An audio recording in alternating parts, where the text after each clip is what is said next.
Hi guys, welcome back to my channel. This is Anani. If you are new here, welcome.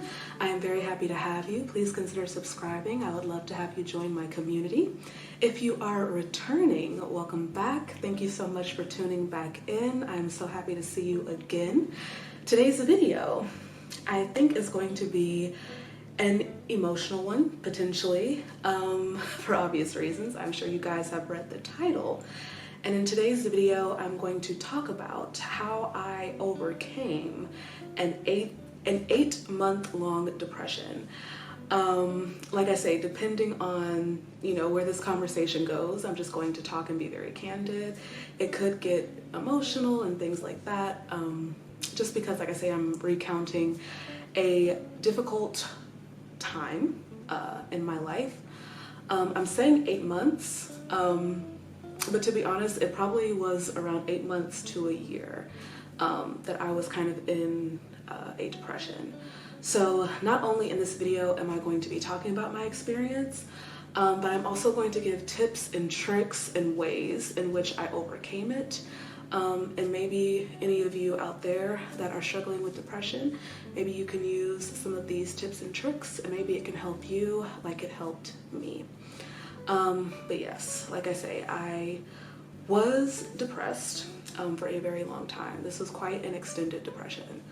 I am not diagnosed with depression. Like, I've never been to, a therapist or, anything like that and have gotten like diagnosed. However, there is no doubt in my mind that I do suffer from depression and extended periods of depression. I consider myself kind of like a functioning depressive. So like I say, I am able to, go out, do my task and things like that. And, I went to work and all these kinds of things during this time. But if you know me and you take a closer look at me and you kind of see or saw my patterns and things that I was doing, it was very, very, very clear that I was going through a depression. So like I say, I was kind of functioning to the world, but behind the scenes, it was quite apparent. So like I say, I have never been diagnosed. I've never seen a therapist or anything like that, but I have definitely suffered from depression since I feel it was about maybe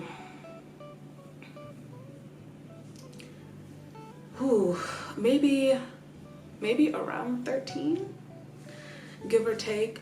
And I say that because, again, now that I'm kind of familiar with the signs of depression, I can look back at my life and see that I was doing quite a bit of depressive behaviors, like, for a long time. So, of course, in that moment, I'm not saying, oh, I'm in a depression or, I'm depressed, but it's like as I've gotten older, more mature, I can identify that that is exactly what that was. So basically, when I'm like kind of like in these depressive phases, like I say, it's things that are noticeable. So for transparency, for candid purposes, I'm going to give you kind of a glimpse into some of the things that, when I am in a depressive phase that I do.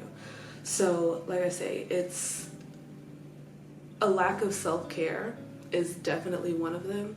When I'm in kind of like these depressive phases, like my only thought, my only task really is trying to make it to the next day, trying to have the energy to, do what I have to do and like I say, like for instance, like just get to work or, just make it to the next day, just one foot in front of the other sort of a mentality. So with that being said, a lot of times my self-care slips, and it slips very, very much. In particular, my hair care my hair care, like, and I'm not just talking about like, oh, like, you just don't do your hair for a while. No. One of the reasons why I chose to even do my micro locks, and that will be a video later on, but one of the reasons why I chose to do micro locks is because it really helped me. They really helped me during a time where I did not have the strength, I did not have the energy to care for myself. So, like I say, when I started kind of wanting to make the change and kind of wanting to pull myself out of that depression, I did decide to get the style that I've always wanted. People would say that micro locks are a bit high maintenance, but to me they're a low maintenance style. They make me feel good about myself. It's easy to keep my hair, you know what I'm saying, and things of that nature. So yes, I decided to do that. But before that, like I say, when I say my hair care slipped, I mean like matting. I mean like extremely dry scalp, and not just like, oh no. I mean like I totally did not take care of it whatsoever. A lot of breakage, things of that nature. And like I say, it's not just the basic, like, I'm just not taking care of myself. It was neglect. It was like to the point where it was like neglectful, and things of that nature. And like I say, in a generality, my self-care very much slips. And I mean slips like if this is the bar, it's in hell. Like, just in case you guys need a visual, if this is the self-care bar, mine was way under here. So that's number one. Also too, it would be things like, again, day-to-day life you would not notice, but if you were to come to my house or see my room, junk everywhere, just completely messy, just completely just not what it should be. I don't know if any of you guys out there suffer with depression. I know for a person who might not suffer with depression, that seems like so like, how can you let your room get to a certain point, or how can you let your living quarters get to a certain point, and things of that nature. But the best way I can describe it, and again, this might not sound logical, but do keep in mind that sometimes when you're in depression, logic is not like that apparent. Like, the things that you're doing, it seems like you have good reason for it.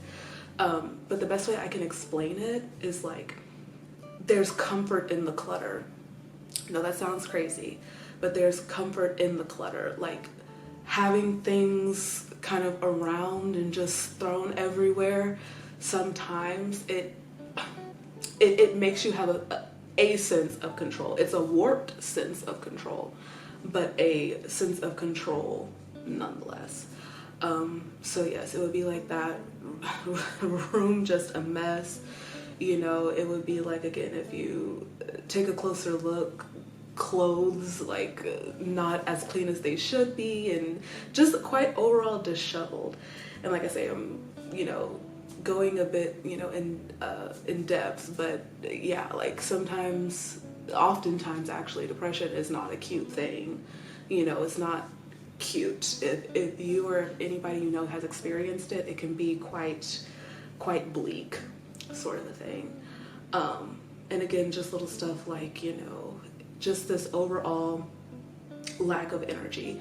Not just like, oh, I'm tired for the day, but no, it's like your energy battery is on absolute zero. Like, you don't have the spark, you don't have the chutzpah, you don't have that thing that that allows you to have that energy. You know what I'm saying? It's like your light is a bit dim, like, and it's hard to see a path forward. It's hard to see, like, is what I'm in possible to get out of? You know what I'm saying? So I would sleep a lot, a lot. As soon as I would come home from work, just crash, sort of a thing.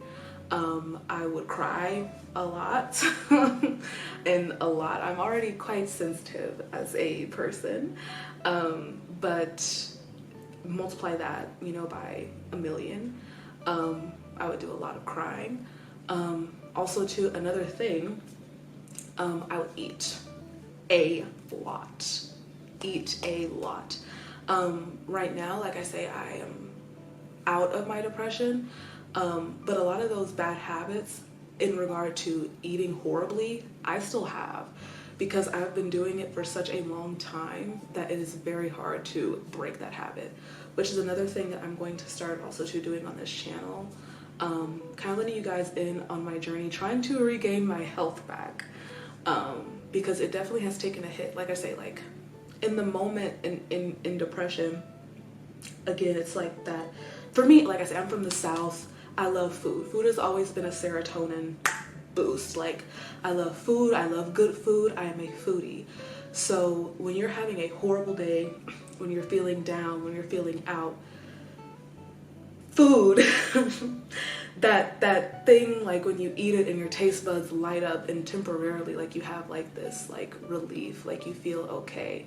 Now afterwards, of course, especially in my case, like when you keep eating horribly and things like that, you do also too start to feel bad about that. So it can even kind of get into like this really vicious cycle of eating to feel better, but then hating yourself afterwards, and then eating to feel better, but then feeling guilty about it afterwards. So it can go into quite a vicious cycle. And like I say, I have gained a lot of weight. If we're being open and honest, I have gained a lot of weight.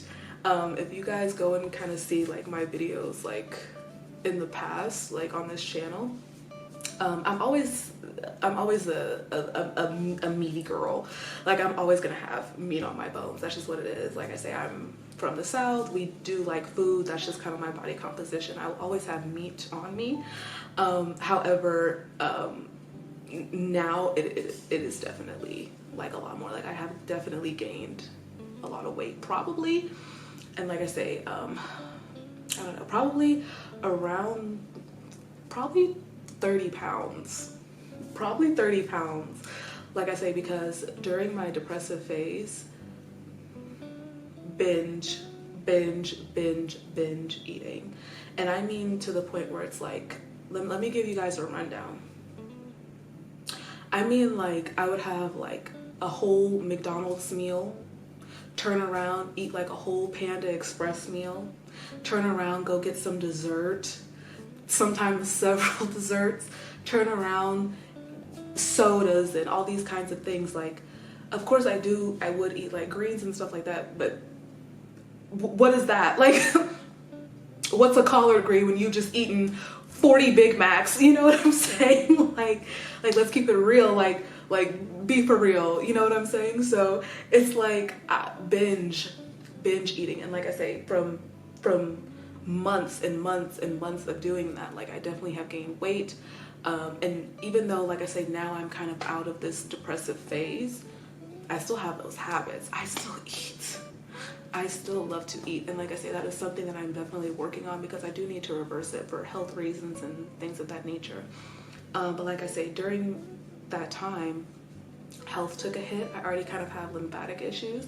So you can imagine eating all that kind of artery clogging food, that you know will be a thing, but we'll discuss it more in depth in another video. And all these kinds of things. It's like you wake up one day and you're trying to like button your work shirt and you're like, that's not quite fitting. You know what I'm saying? Or you're trying to put on your skirt, but it's not quite going up and zipping like it used to. So those kinds of things, in the midst of already having very low energy, already feeling like this dark cloud over you and all these kinds of things, it sends you even deeper, you know what I'm saying, to a depression. Also too, during this time, I had to kind of stop and think, like, what is bringing this about? You know, like, why am I this down and I can't, you know, pick myself up? So, like I say, throughout my whole life, I've always had kind of these little depressive stints here and there. When I was younger, I think, you know, it definitely had to do with, you know, my troubles in school. Sometimes I would have issues with teachers picking on me, things like that. Sometimes I would have issues with students kind of picking on me. I've always been kind of like a Black Power activist sort of a person, so I would always walk around, especially like in my high school years, with like afros and things like that. And you know, during those times, it wasn't as widely necessarily accepted as it was now. They were kind of getting there, but it was still quite a new thing. So things like that, and you know, not quite being fully understood and things of that nature. So those kinds of things definitely took a toll on me. When I became like a young adult and I moved to the off-grid community with my family, whilst the off-grid community can be very rewarding, off-grid community life is extremely hard. It's extremely hard, it's extremely challenging. And we were one of the first, you know, we especially in my community, we were the Hebrew Israelite community. We were one of the first people to actually kind of go off-grid. So it was like we were having to pioneer it the whole way. Like, it was hard, you know what I'm saying? It was rewarding, but like I said, we'll talk about that later on in even another video in depth. It was hard. And when you have a community with a lot of different people and a lot of different ideas and people that, you know, you're kind of thinking are all in for the vision, but you end up saying that, okay, well, maybe this is not their full vision. Like I say, these things can definitely take a toll on you. So I went through a huge depressive stint during that phase. And then this 8-month one was kind of brought about. Like I say, I had a lot going on. I was having a lot of issues, like I say, at my job. Just like kind of with my upper management team. And like I said, we will go into that later on in another video. But yes, that was very hard, being in the corporate world and some things that come with that. And also too, during that time, I was also trying to buy a house. There were issues that I was having with that, like, well, that is also another video. When I'm telling you guys how to buy a house in Jamaica, it was this thing where I wasn't quite sure I was gonna get my mortgage, and I was worried that I would lose a down payment that I had spent a lot of money on. So that was a huge stressor. Little stuff like this as well, like when I moved down here, like I took public transportation to go to work, which is 100% fine. But some of the places that I had to go to catch the bus and things like that were a little bit sketchy. So having to also to do that every day, and I had to dodge some experiences and stuff like that, that hones in because it's like kind of like this fear and things like that. So these things play a role, and lack of sleep and from having to work, like man, it was a lot going on. So I absolutely crashed, had a lot of had a lot of mental breakdowns, kind of had to cry to my mom a lot. And she was always very supportive of me. She still is very supportive of me and things like that. Had to call my man a lot of times and cry. He was very supportive of me and things like that. But it's like, you know, you feel like you are drowning. You know, you feel like you're drowning. You feel like you can't get air. And it also, too, at a certain point, it feels like even though you have people that love you, even though, you know, they want the best for you, they will do anything that they can for you. Sometimes, even if they want to help, they're not able to, you know, because they have things going on in their life. They're dealing with a lot themselves. So it's like at a certain point you feel like, hey, even though people want to help me, it really is just me in this world. And even that pressure of all I have is myself, you know what I'm saying? Like that kind of a thought process that was going on at that time, like all I have is me, that weighed very heavily on me. So with all that being said, yes, I was going through a huge depression, and it was extremely hard to get out of. I did not know if there was an end to that tunnel. I was not, I don't want to say it because I don't want to get shadow banned. I'll put the word on the screen and I'm sure you guys can figure it out, but I wasn't that. But I will say during this point in time, I started seeing other reasons why people would do that. You know what I'm saying? I got, I think, a different understanding than I had thought previously. sometimes it's not always about, just being selfish, and wanting to say F it all, like forget you guys, I'm gonna show you, and, commit, you know. Sometimes, like I say, it can even be like in my case where it's like, you're like, I know I have people that love me. I know people want to help me. I know people care about me. I know that if they could, they would. But a lot of times, sometimes, even if people want to, they can't, just because they don't have the resources, or they don't have it themselves, whether that's the energy or the money or whatever it may be. And so you kind of say like, well, I'm drowning, I need help. They can't give me the life preserver because they need it themselves. So A, B, C, and D. You know what I'm saying? To find peace, find rest, and things of that nature. Now, when you're not in depression, you understand that that is a warped way of thinking. Like, you can understand like, hey, that's not quite what it is. Like, reach out for help and things like that. But again, sometimes in depression and in these mental disorders, logic or illogical things look logical, or illogical things sound logical, So yeah, like I say, if you don't experience these kinds of things, again, it might not always make sense, but again, when you have certain mental disorders and things like that, in that moment, it makes sense. Like I say, now that I am out of it, looking back, I'm like, that wasn't it. You know what I'm saying? And like I say, not that I was necessarily that word, but I could understand, you know what I'm saying, other thought processes at that time.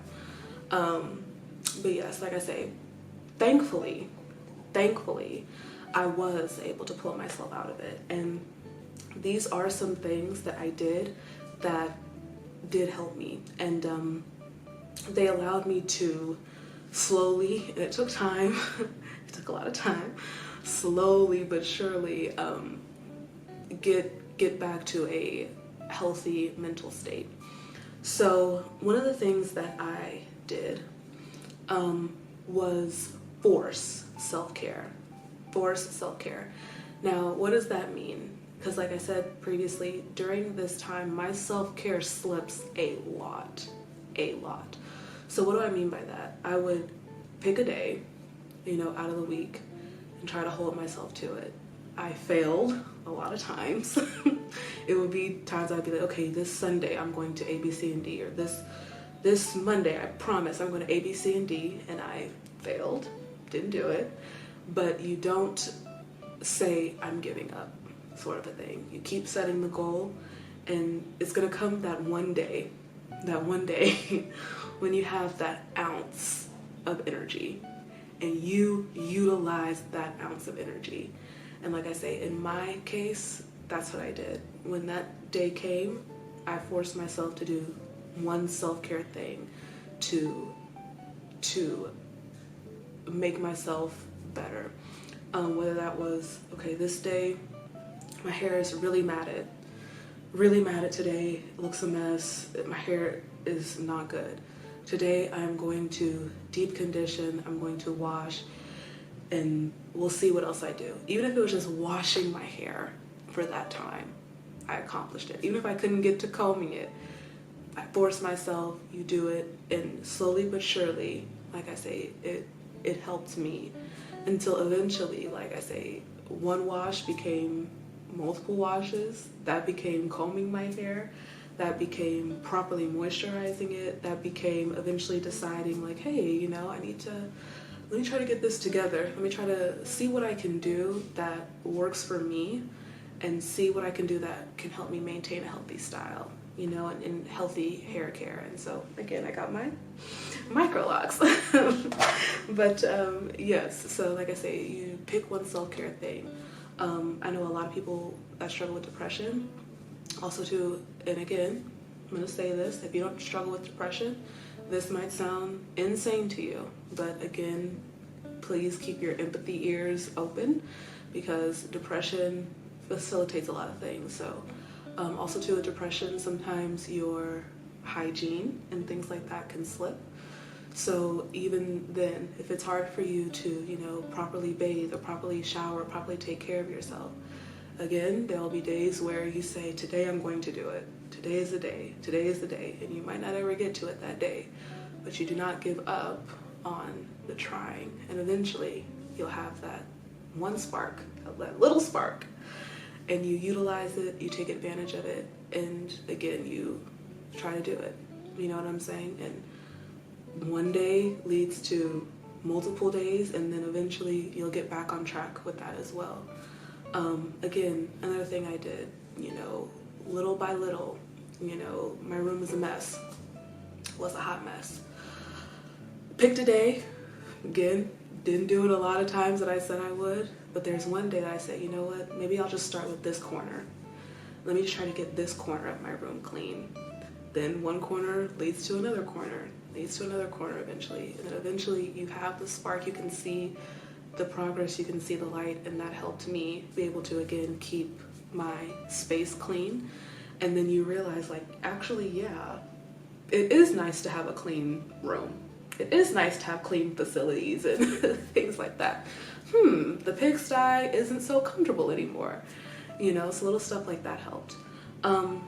Also too, I know during depression, sometimes we have this mentality of, well, that's not important right now. Taking care of myself isn't important right now because I have, you know, other things I need to do. No. I'm telling you right now, that is a warped mentality. That is a warped mentality. Your health, your care cannot wait. Self-care is not a reward. Self-care is a necessity. So even if you pick a day and you say, hey, you know, let me save a little bit of my check. I want to go get my nails done. You know, I want to go get a massage. You know, I want to go, maybe instead of eating fast food, I want to go try this new vegan place or this new vegetarian place. Or, you know, I want to go, you know, try yoga or, you know, things like that. It's okay, even if the world around you, you feel like it is crumbling in on you, it is okay to say, pause, let me utilize one moment for myself, even if it's just for the simple fact of this makes me feel good. This makes me feel good in this moment, you know? Also too, another thing that I did that very much helped is, again, I talked to someone. Now, in my case, like I say, it was like my parents, it was my boyfriend, my sister, you know, things like that. So I was kind of able to vent certain things out to them. However, family is always there for you, but sometimes even what you're going through, it is best to see if you can talk to a professional about it. So if I were to do things differently, and I know my mom was even saying, hey, maybe you need to like invest in even getting like a therapist or someone like that so you can talk to them and things like that, because sometimes it's healthy to have even like that outside unbiased perspective. And I do agree. Like I say, if I was to do it differently, I definitely probably would take her up on that offer, and I would definitely recommend it to you guys as well. If you can, talk to someone. It really does help. It really, really, really does help. Because not only are you able to kind of relieve that tension on your shoulders, but they're able to give you tips and tricks and help, and even identifying the triggers of depression before you fully spiral into it. So if you see like, okay, my room is slipping, how to fix it, reroute it, and things like that. Or hey, my hygiene is starting to slip, how to fix it, reroute it. So I definitely would recommend that as well. Like I say, my family was always there for me. They never complained, not once. But in hindsight, that's a lot of energy as well that I'm giving to them. A lot of energy, and that depressive energy is a huge one. That vibration is insane. You know what I'm saying? It's a very heavy, very strong vibration. So you do want to also too watch having to trauma dump you know, on people. There are people that are skilled, people that are trained, people that can properly help you with those things. So I do recommend that as well. Try to reach out, try to talk to someone. A tip, I don't think people talk about this one enough actually, but a very good tip. People believe that the hotline is only if you are feeling like suicidal. But that is actually not always the case. You could actually also too call them, and if I'm not mistaken, like they do ask, well, are you, you know, feeling that way, or are you not? And you can say no, I'm just needing someone to talk to and things of that nature. That's like a free resource as well. And like I say, a lot of people don't quite know about that, but I would definitely recommend that. So also to do your research, you can call there, you know, you can, if you have the funds for it and you can afford it, pencil it in, you know, try to see a therapist and things like that, because these things, they definitely do help. And like I say, it is important. You can't put yourself off for later. You know, you have to take care of yourself in that moment, you know. Also too, again, trust me, I get it. Trust me, I get it. A lot of times you don't have the energy for it, but exercising, getting those endorphins, just going out for a walk. If you can't run, if you can't do anything else, just walk. Go smell, you know, the air, you know, go feel the breeze, ground yourself. A tip that I would do, that I recommend as well, and it really helps, like it sounds hokey, but it really helps. Like take off your shoes, try to find some dirt, some grass, anything, sand, stand on it, put your feet in it, feel it, inhale, exhale, take a deep breath, ground yourself, take some time, reconnect with nature.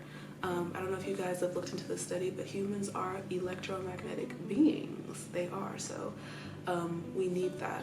We need to touch the earth, reconnect, reground ourselves, recenter, refocus. It really does help. It really does help. So exercise and also doing that as well. And also too, a thing that I would recommend, try to find and actively do something that you love. Try to find and actively do something that you love. For me, during that time, I had stopped for a while, which is hilarious because you know, I love to do this, but singing, I absolutely love to sing, so I would go back to sing around the house. I do love to cook, so I would go back to trying to cook here and there, which was nice. I would go to museums when I had the chance, just walk around museums and look at all the art. It was very inspiring to me. I do love being in those kinds of atmospheres. The park, things like that. I love the beach, or, you know, things like that.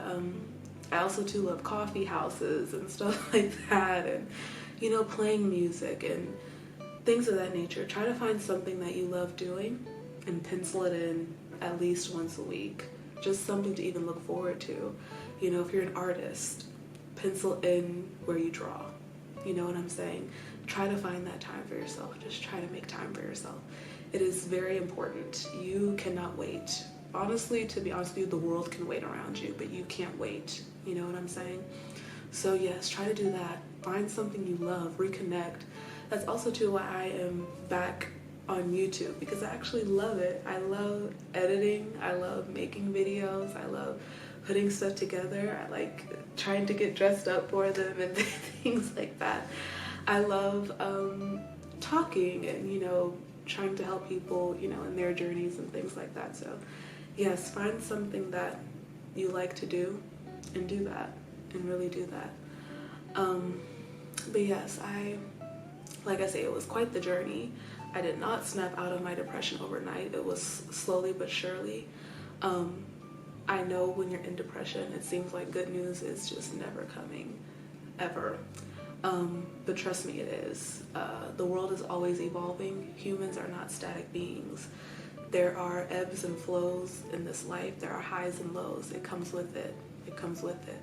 And it is a part of life's journey. It might feel absolutely atrocious in the moment, but these ebbs and flows are what make us who we are. They are what molds us into the person that, you know, we are intended to be. So one thing that I've also learned now is to accept things as they are and find the beauty in everything, even things that are perceived as negative in the moment.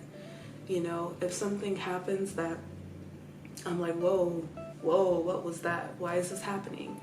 I do stop, think, recenter, refocus, and I do kind of adopt the thought process of, this must be happening for a reason. You know what I'm saying? This must be a part of something else. Now, like I say, I have adopted that thought process because in the midst of my depression, I definitely lost not all faith, but 98% of it. You know what I'm saying? It was a time, and you're looking like, Most High, what are you wanting from me? What are you wanting from me? You know what I'm saying? But looking back on it, like I say, a lot of the stuff that I was sad about, worried about, things like that, turns out it was for protection. And like I say, later on in other videos, I'll even go into more depth about it. But a lot of the stuff that I was like, what in the world is going on? It was protection, and something better was on the other side of that. In the moment, I couldn't see it, but later on, it all made sense and everything was clear. So, yeah, I kind of adopt that policy now. Be anxious for nothing, sort of a thing. Fear, you know, is not necessarily, well, not necessarily, it's not of the Most High. And trust the process. Trust the process. That is what I learned during that. So yes, but with that being said, you guys, thank you so much for tuning in. If you stayed till the end, I very much appreciate you. Thank you. Yes, like I say, we will have more videos about self-care and, you know, things like this down the line, because it is very important. And like I say, I am a person who struggles with it, but I am trying to learn tools myself, new tools and things like that to help me not crumble, you know, when things don't go my way, you know what I'm saying, or things don't look like I thought they should look, or things of that nature. I'm trying to learn different ways to cope with things, like I say, try not to eat house and home. I'm working on that one. Yes, little stuff like that. So yes, guys, please stay tuned. Please stay tuned for the rest of the videos and the content coming up. But with that being said, I hope you guys have a wonderful, wonderful rest of your day. If you struggle with depression and you have any tips, please leave them down below in the comments, and maybe they can help someone else who struggles as well. But with all that being said, thank you guys again for tuning in, and have a wonderful, beautiful, fulfilling rest of your day. Bye.